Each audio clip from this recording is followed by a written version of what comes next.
Time ভাই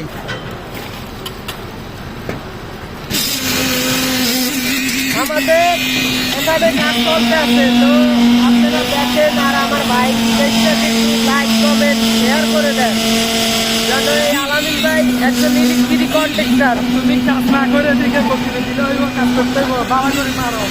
sorry sorry, এটা আমাদের জমিদার এরও চিনতে রাখেন, চট্টগ্রামের কিং। ওই যে আপনি তো দরজাই রাখছেন, এইটা কি? এইটা কিন্তু সব জায়গায় চলে না। এটা এটা বাংলাদেশের জন্য ভালো, এটা বাংলাদেশের জন্য ভালো।